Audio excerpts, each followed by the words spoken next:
Caroline Louise Paul Hanna is reinventing herself yet again. Tonight, Caroline steps into new territory as she emerges in the 1950s as her favorite maiden aunt, center stage, who is reminiscing. I introduce.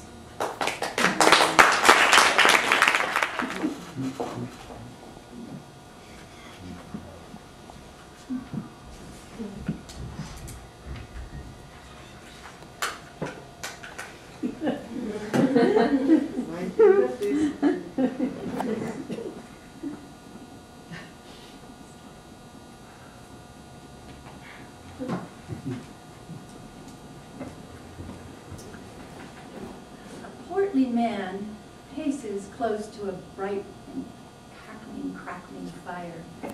The fireplace sends out light into the large room, but the warmth never makes it to the parlor walls. It's cold. The fire reflects patterns on his shiny black shoes. It looks like he's dancing, but he's really not. His feet seem to be dancing. He's just walking slowly back and forth.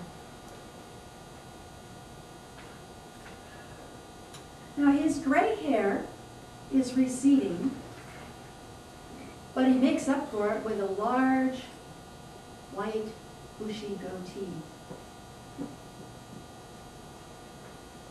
He was a farmer as a young man, but now he's a prominent businessman, and he owns his own store.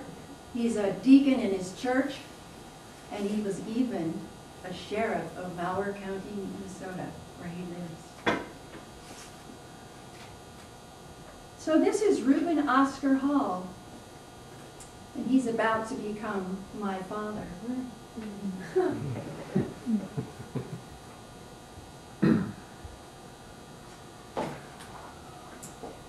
There are worry lines on Reuben's brow, like a field, plowed and waiting for the seeds to come. The creases move in rhythm as he breathes in his deep-barreled chest. And he's wearing the suit he wears all the time, with a vest, a starched white shirt, and a tie. He's very anxious, and this is uncomfortable for a man of his dignity. Upstairs in this large two-story house made of brick and wood that Reuben built for his first wife, Frances, and their children, there's a woman laboring to bring into the world his 12th child. His first-time mother is Alice Hardy, a cousin from Vermont. You know, one of those first cousin, no, not first cousin, second cousin, you know, once removed, so that, you know, it's okay to hang out. We've asked about that a lot. Family. But Alice, she came to live with the Halls when Mrs. Hall was still alive, after she had graduated from the Boston Conservatory of Music. Now she was a determined, stubborn, very bright, brown-haired, brown-eyed music teacher. And when Reuben had been widowed for about a year, he married Alice, a woman half his age. So she was 35. So the stage is set for my grand entrance. It's late in the afternoon on that bitterly cold, bone-chilling day, February 18th, 1899, in the small town of Austin, Minnesota. There's a layer of ice under the most recent snow, and even the most sure-footed of Reuben's horses have to slow their paces a little bit. They have pulled the buggy bringing the midwife to the house, and she's finally upstairs in the mother-to-be's bedroom. The midwife lets the neighbor ladies help, but she's really in charge. practiced determination to make sure I come into the world safely. She calls out, "Make the water really, really, really hot because it's so cool in here. It's going to melt, come down very quickly. And bring lots of blankets for the baby and the new mother.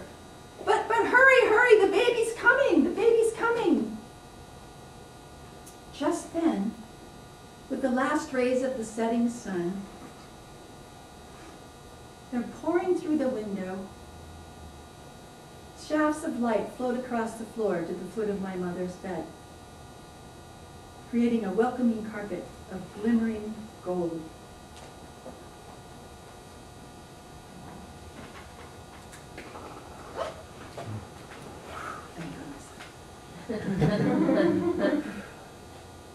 Now, my father's worry is understandable.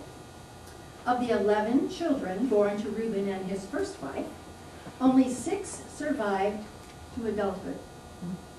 The 2 girls and 4 boys have their own families now. My half-siblings are closer in age to my mother. Their children, my nieces and nephews, probably will be my playmates. Genealogists will have fun with this family history.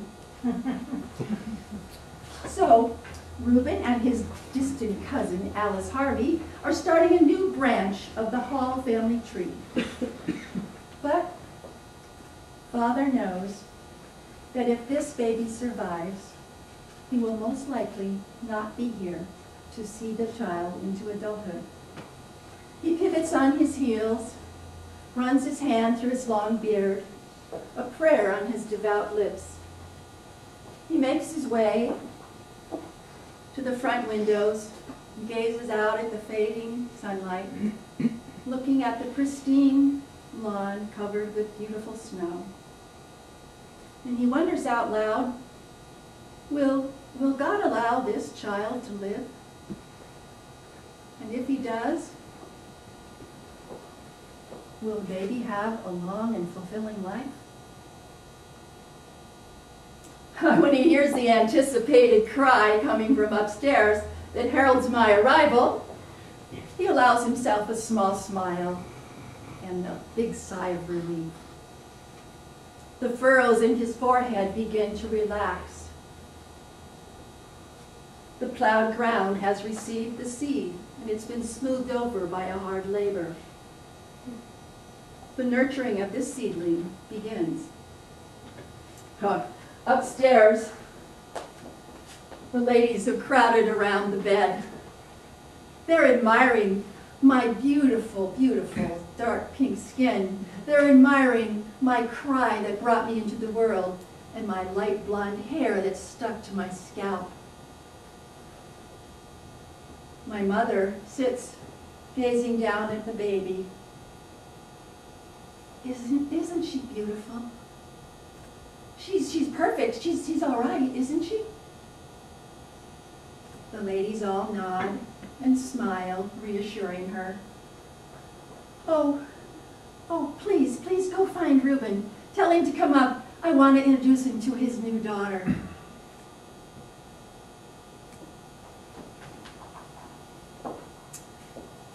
They named me Louise Elizabeth Hall.